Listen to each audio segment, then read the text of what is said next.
à tous, aujourd'hui on se retrouve pour la 4e vidéo tutoriel peinture zombicide. Alors comme tout le monde le sait, un zombie c'est dangereux, un zombie ça mord, un zombie ça pue. Et pourquoi ça pue? Tout simplement parce qu'un zombie c'est un corps en décomposition. Et les différentes étapes de ce pourrissement et de cette décomposition, on va pouvoir les représenter en peinture.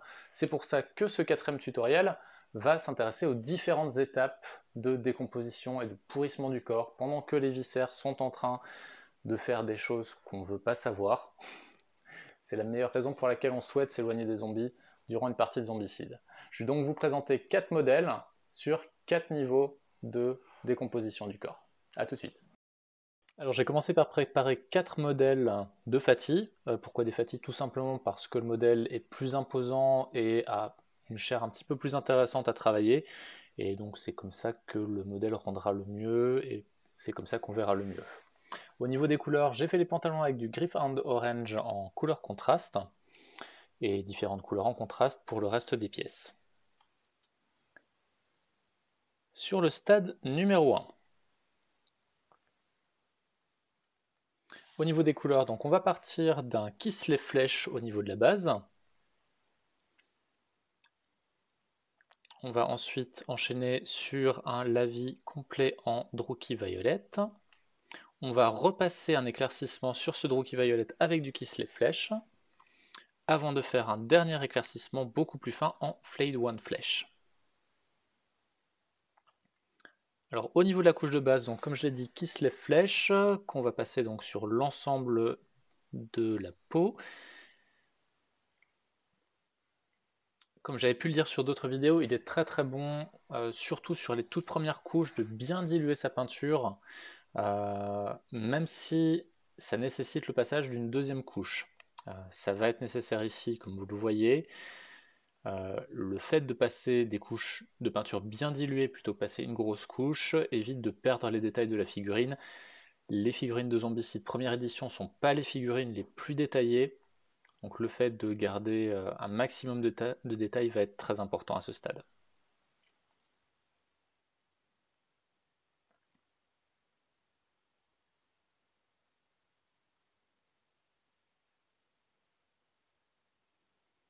Alors, normalement, on s'attaque à la peau un peu plus tôt au niveau du processus, souvent même avant les vêtements. Donc vous pouvez vous permettre, quand vous le faites, de bien déborder. Au niveau du Drucky Violet, donc on va appliquer en lavis, je vous invite à diluer un petit peu le lavis et ne pas l'appliquer directement tel quel, tout simplement parce que la teinte, si vous l'appliquez directement, va être un peu trop foncée. Drucky Violet a tendance à être bien colorant, et sachant qu'on part sur une couleur qui contraste beaucoup avec la couleur de la peau, ça ne va pas faire des beaux dégradés si la couleur est vraiment pure. Donc je vous conseillerais de bien tremper le pinceau avant d'utiliser le lavis.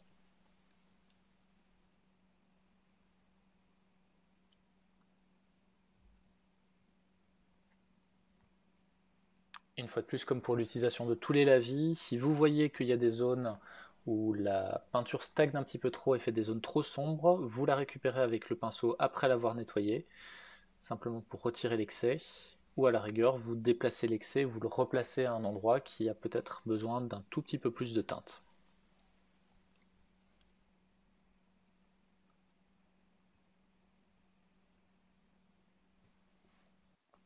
Vous attendez environ 20 minutes pour que le lavis soit sec.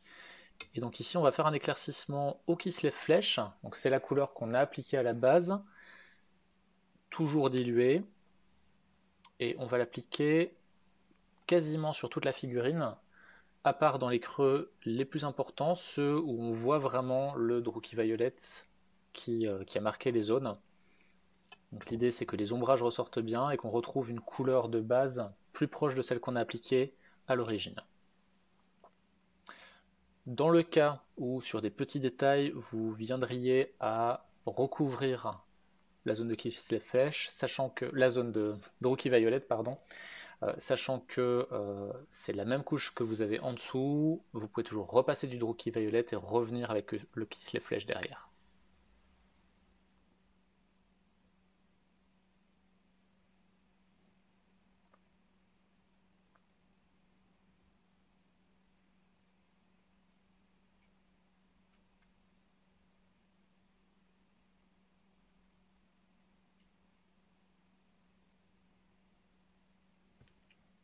Une fois que le Kislev Flèche est bien sec, on va passer à l'étape qui va être la plus compliquée à ce stade, et de tous nos tutos, qui va être un éclaircissement en ligne.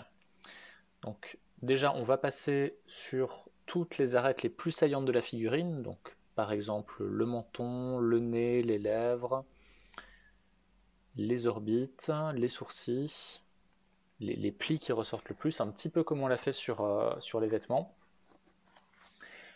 Au niveau des muscles, on va les travailler un petit peu différemment. On ne va pas appliquer la peinture sur la zone qui ressort le plus, on va l'appliquer juste à côté des zones qui sont teintes en Drucki Violet, donc on va la mettre juste à côté des creux. Ce que ça va faire, c'est que ça va permettre de faire ressortir le muscle, de le dessiner beaucoup plus.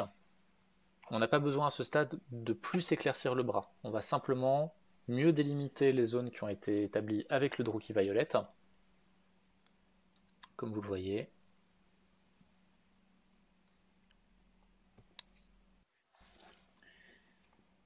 Étape terminée. Donc vous voyez que en effet les muscles ressortent beaucoup mieux et ils ont une dimension beaucoup plus définie. On va juste passer au dernier détail histoire de finir la figurine. Donc on va utiliser du Screaming Skull suivi de Seraphim Sepia comme on l'a fait sur les autres figurines, histoire de faire les yeux et les dents.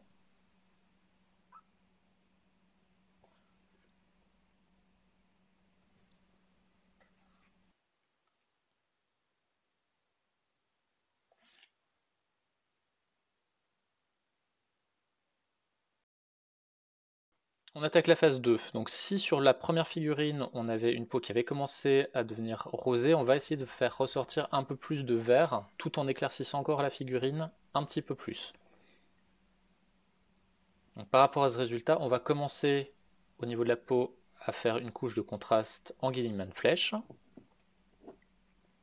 On va ensuite faire un lavis complet en Atonian Camo Shade. Et on va ensuite réaliser un brossage à sec suivi d'un dégradé avec du Flayed One Flèche. Au niveau de l'utilisation de la peinture contraste, je vous invite à revoir la vidéo tuto numéro 2 où on avait fait une figurine complète en utilisant cette méthode.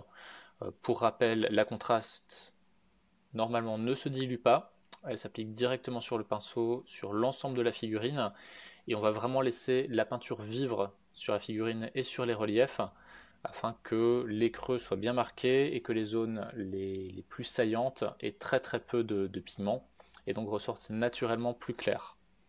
Ça nous évite de faire une couche de base, un lavis et un premier degré d'éclaircissement, et donc on gagne pas mal de temps par rapport à cette technique.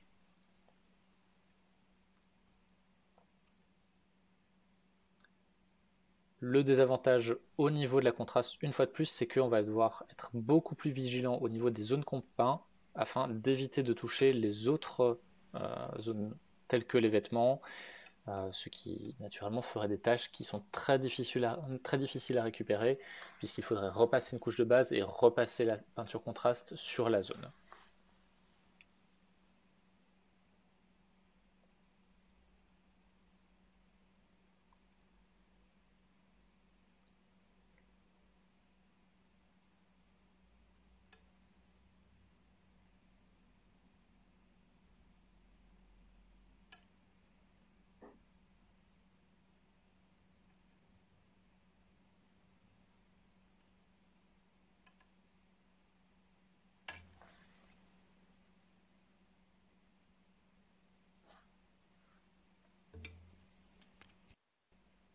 Voilà, on a laissé la contraste sécher environ un quart d'heure.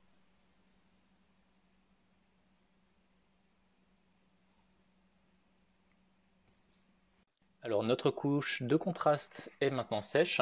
On va pouvoir appliquer le premier lavis qui va être un Atonian Camo Shade.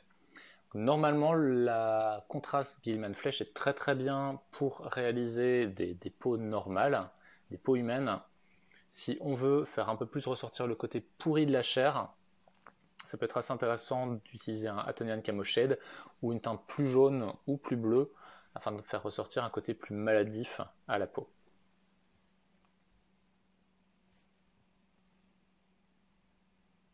Alors, il ne va pas être nécessaire forcément d'utiliser le lavis sur l'ensemble de la peau. ça sera juste très bien d'en avoir sur l'ensemble des creux. Dans le cas où sur certaines surfaces planes on n'en a pas, ça ne sera pas très gênant par rapport à ce qu'on va faire pour la suite. Et une fois de plus, on laisse sécher cette peinture, peut-être un quart d'heure dans ce cas-ci.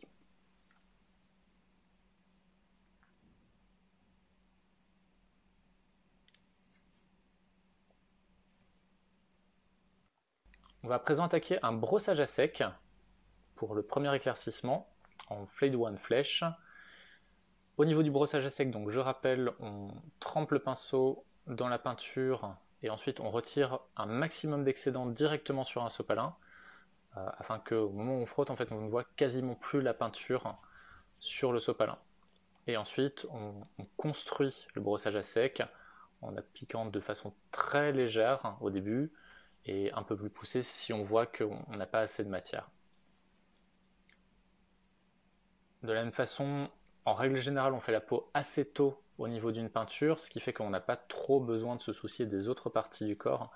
Ici, j'utilise un pinceau de brossage à sec très fin, mais vous pouvez utiliser un pinceau beaucoup plus large à partir du moment où vous commencez par l'étape peau au niveau d'une figurine. Une fois le brossage à sec réalisé, on va refaire ce qu'on avait fait sur la première figurine, c'est-à-dire qu'on va réaliser des éclaircissements en ligne sur l'ensemble de la figurine, sur les mêmes zones que sur la première, donc sur toutes les arêtes les plus saillantes de la figurine, ainsi que sur tous les contours des muscles, donc les zones les plus proches de là où on a appliqué le lavis.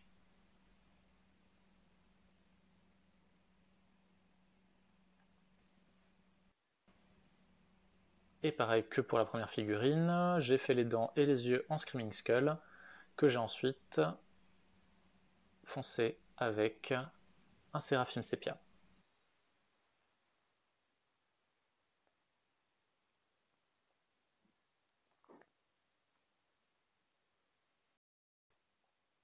Figurine numéro 3, stade numéro 3. Donc, dans ce cas-ci, le sang a commencé à cailler et donc on va se retrouver sur une teinte un petit peu plus noire et grise sur la peau. On va donc partir de Rakarth Flèche, qui est une couleur de peau un peu maladive, qu'on va ensuite foncer avec un lavis de Druchii Violet, un peu comme pour la première figurine. On va ensuite faire un deuxième lavis de Atonian Camo Shade, un peu plus précis, et l'ensemble des éclaircissements seront quant à eux faits avec du Palette Wish Flèche. Concernant l'application du Rakarth Flèche, même consigne que pour la première figurine, on dilue bien la peinture, et à partir du moment où elle n'a pas suffisamment couvert en une couche, on applique tout simplement une deuxième couche sur la figurine une fois que la première est sèche.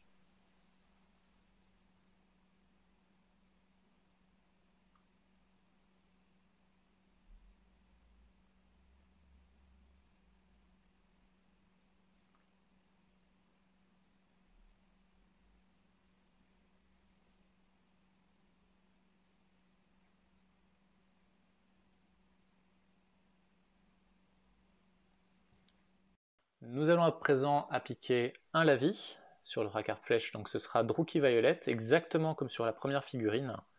Et exactement comme sur la première figurine, je vais vous inviter à diluer un tout petit peu le Druchii Violet pour éviter d'avoir une teinte trop foncée et des creux beaucoup trop marqués.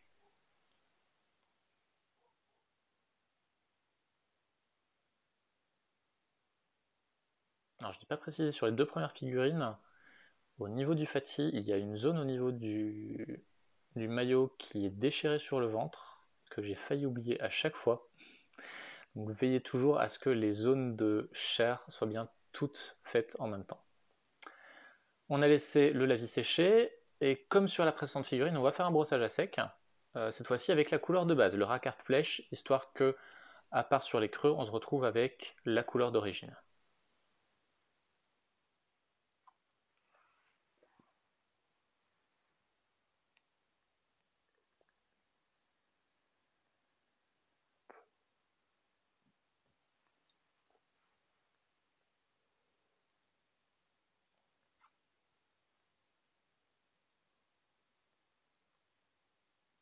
Une fois ce premier brossage à sec réalisé, on va réaliser un deuxième brossage à sec, cette fois-ci avec du Pallid Wish Flesh. Alors vu qu'on fait deux brossages à sec à la suite, le premier a été un brossage à sec plutôt appuyé, qui n'a vraiment laissé la couleur extérieure que dans les creux. Celui-ci sera un petit peu plus fin, et on va simplement l'appliquer sur les zones les plus claires. Comme pour les précédentes figurines, on va réaliser l'ensemble des arêtes et des contours de muscles avec Pallid Wish Flesh. Une fois de plus, c'est une étape qui demande pas mal de patience et que je vous invite à faire bien reposer.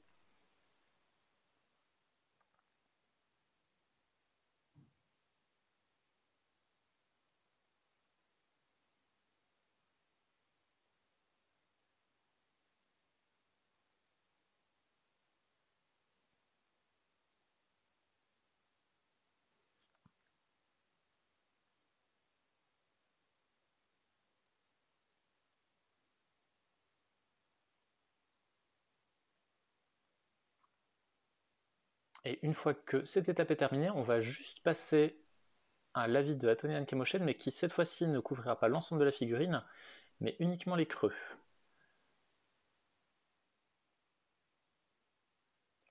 En passant du Atonian Chemoshed sur les creux qui ont déjà été faits en Drucke Violet, on va se retrouver avec des ombrages un petit peu plus maladifs, un peu plus pourris.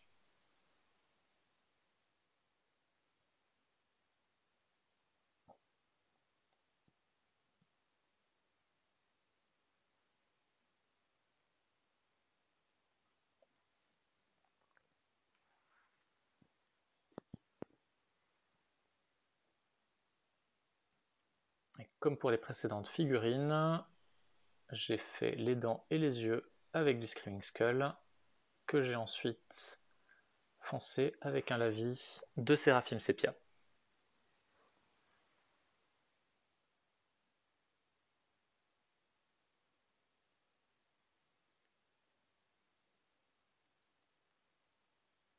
Et nous arrivons au stade 4, donc le stade le plus pourri. Là, la chair s'est totalement décolorée. On va utiliser du Plague Bearer Flesh, qui est donc une peinture contraste pour la couche de base.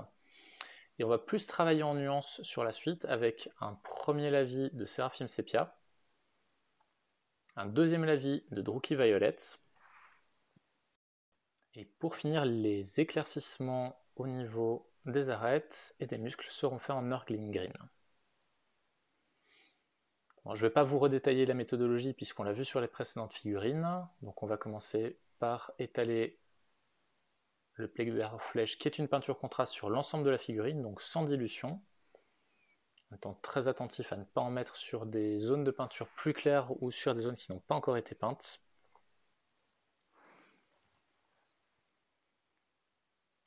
Alors, Plague Bearer Flesh est au niveau des contrastes une peinture qui me plaît beaucoup, parce que dépendant du degré de peinture qu'on va mettre et de la quantité de peinture qu'on va mettre, on va avoir des résultats et même une teinte qui va être très différente.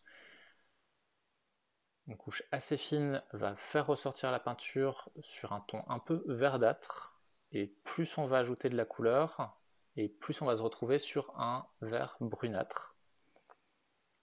Plus précisément, au niveau de cette figurine, j'ai mis 2 couches avant de laisser sécher, et donc de pouvoir appliquer le premier lavis qui est un Seraphim Sepia. J'ai pas mis le Seraphim Sepia sur toutes les zones. Je ne l'ai par exemple pas appliqué sur les zones les plus saillantes du crâne ou des muscles.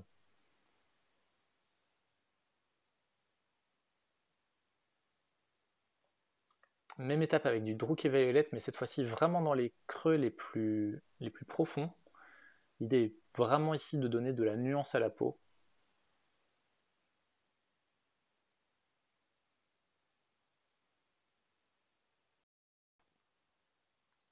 Et pour finir, vous commencez à savoir comment ça marche. On va réaliser les éclaircissements au niveau des arêtes et au niveau des contours des muscles, cette fois-ci en Nurgling Green. Ça peut paraître étrange par rapport à la couche de base d'utiliser du Nurgling Green qui est un vert un peu plus grisé. L'intérêt de désaturer un tout petit peu cette figurine, qui est vraiment très très péchue, et qui a ces grosses zones de muscles qui ressortent de façon un peu trop caricaturale. Donc l'idée va être de faire les éclaircissements avec un vert qui va être un peu plus grisé, simplement pour redonner un aspect un peu plus livide à la figurine.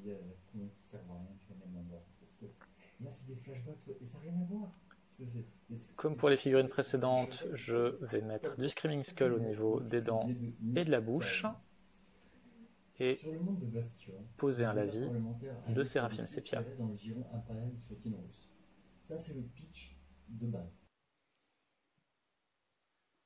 À présent, j'ai rajouté les derniers détails au niveau des figurines.